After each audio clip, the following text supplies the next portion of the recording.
аз аввалҳои соли 2020 сар карда ҳама интизори онем ки кай хати сиёҳ ниҳоят хотима меёбад, аммо абрҳои сиёҳ танҳо ҷамъ шуда истодаанд. пандемияи ҷаҳонӣ мушкилоти иқтисодӣ, тағйирёбии иқлимро ба вуҷуд овард ки дар замони мо мебинем ва шоҳиди он ҳастем ки фалокатро ба вуҷуд оварда истодааст ва қувваи харобиовари онҳо сол то сол меафзояд. хуб ин ҳама ҳеҷ аст дар баробаре ки ҷаҳон бори аввал пас аз ҷанги сард дар осонаи ҷанги сеюми ҷаҳон қарор дорад. мо аввалин бор пас аз ҷанги сард масъалаи имкони истифода бурдани яроқи ядроиро ба таври ҷиддӣ муҳокима карда истодаем. ба назар чунин мерасад ки воқеаҳои ҷаҳонӣ аз рӯи сценарияи даҳшатнок инкишоф меёбад ва агар дар вақташ он аз нав навишта нашавад, сайёра метавонад комилан нобуд гардад. чунин ба назар мерасад ки тамоми башарият як квести тасаввурнашавандаро аз сар мегузаронад ки дар он ҳар як санҷиши навбатӣ аз озмоиши қаблӣ бадтар аст. оё мо имкони дар қатори ғолибон буданро дорем ё ин ки не? дар ин видео ман кӯшиш мекунам ки ба ҳамаи ин саволҳои шумо ба қадри имкон ҷавоб диҳам. салом дӯстони азиз, хуш омадед ба канали Некатоб. дар канали мо обуна шуда зангlaро пахш намоед ва мо навори имрӯзаро оғоз мекунем. рафтем. дӯстон, шумо тамошо ва рақобатҳои варзишии ҷолибро ҳамроҳ бо як Xbox ҳам ҷолибтар кунед. регистратсияи осон, пур кардан ва гирифтани маблағ аз тамоми гӯшаву канори дунё ва коэффициентҳои баланд ва муҳимтар аз ҳама бонус то $100 бо промокоди NECA. маълумотҳои лозима дар комментария ва ба шумо муваффақият хоҳонем. катаклизмҳо ба сатҳи нав расидаанд. ба назар чунин мерасад ки онҳо дар саросари ҷаҳон ҳамоҳанг шудаанд. гӯё барномаи нобуд кардани сайёра оғоз шуда бошад ки инсоният наметавонад бо қувваи харобиовари табиат мубориза барад. дар моҳи декабри соли ҷорӣ вулқон дар Индонезия сар зад. баъдан борон боиси обхезӣ шуд. пас аз он тӯфони шадид ба амал омад. кӯчаҳо пур аз об шуданд. мардум бо андӯҳҳои худ танҳо монданд. 31 май дар кишвар заминларзаи шадиди 7 дараҷаӣ дар наздикии Омаха рух дод. наворе ки шумо тамошо мекунед дар моҳи декабри соли 2021 дар Филиппин навбардорӣ шудааст. тӯфони супер Адета дар уқёнуси Ором оқибатҳои харобиоварро дар ин кишвар ба бор овард. дар баъзе минтақаҳо суръати шамол ба 195 км расид. аз сабаби унсурҳои он дар ин ё он минтақа на камтар аз 1,800,000 нафар одамҳо бехона монданд. бисёр роҳҳо ва пулҳо хароб шуданд. тамоми минтақаҳои Филиппин бо ҷаҳони беруна беиртибот монданд ва он вақт буд ки 3 май ООН ба кӯмаки Филиппинҳо омад. аммо мутаассифона барои ҳамаи зарардидагон кӯмак расонидан ғайриимкон буд. ба гузашта аз ин 3 май дар мамлакат заминларзаи харобиовари 6,5 дараҷа рух дод.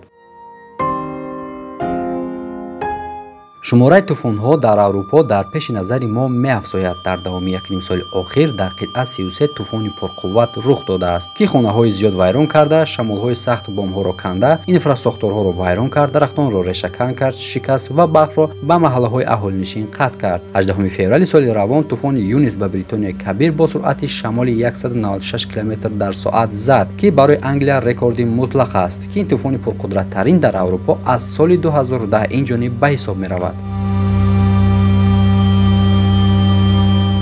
соли 2022 низ барои сокинони Австралия соли мушкилтарин буд. аз феврал то апрел дар қитъа фалокатҳои даҳшатбор ба амал омаданд. дар ин муддати кӯтоҳ сокинони Австралия 3 обхезии мудҳишро аз сар гузарониданд ки харобиовартарин фалокат дар 100 соли охир дар ин қитъа ба ҳисоб меравад. мардум ҳоло аз як зарари тӯфони шадид халос нашуда ва ба худ наомада буданд ки боз тӯфони обхезии шадидтареро дар пеш аз сар гузарониданд.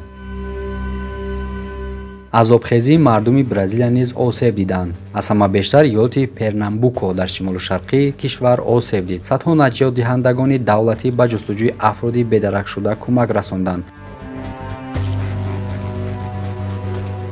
ва дар моҳи декабри соли гузашта дар Бразилия обхезии шадид рух дод.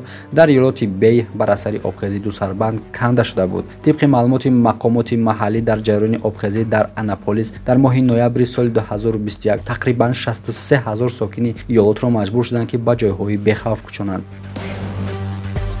як сокини маҳаллӣ ҳатто маҷбур шуд ки дар сагхонаи худ пинҳон шавад то ба ҷараёни об шуста нашавад. ҷараёни обхезӣ дар Бразилия чунон зуд ба амал омаданд ки бразилиягиҳо онро дигар ягон чизи ғайриоддӣ намедонистанд ва ба зиндагӣ дар шароити шадид одат кардаанд. обхезӣ дар шарқи Африкои Ҷанубӣ як шаҳракро пурра зери об гирифт, хонаҳоро тахриб кард, роҳҳоро шуста бурд ва даҳҳо нафарро маҷбур кард ки хонаҳои худро тарк кунанд, то ҷони худро наҷот диҳанд. Мардуми боқимонда ҳатто ба болои бомҳои хонаҳо баромаданд, то ки аз сел халос ёбанд. Гузашта аз ин сел дар минтақа лағжиши шадиди заминро ба бор овард. шаби 10 декабр ба 11 декабри соли 2021 беш аз 50 тонн боди харобировар аз шимолу ғарбии Иёлоти Муттаҳидаи Амрико гузашт. Дар ин офат иёлоти Кентуки бештар осеб дид. Садҳо хонаҳо тахриб шуданд, дарахтон решакан шуданд. Мардум эҳсос карданд ки то чӣ андоза дар пеши офати табиӣ беқувват ва ночиз ҳастанд. чин дар мавсими боришоти имсола аз обхезии мудҳиш осеби ҷиддӣ дид. мувофиқи маълумотҳои обу ҳавосанҷӣ дар давраи июн то моҳи августи соли ҷорӣ кишварро хушксолии сахте интизор аст. гуфта мешавад ки ҳарорат дар шарқ ва марказии Чин нисбат ба солҳои қаблӣ бештар хоҳад буд. тамошобинони гиромӣ, дар ҳамин ҷо навори имрӯзаро анҷом медиҳем. то видеоҳои оянда дар паноҳи худо бошед. лайк муданро фаромӯш накунед. хайр.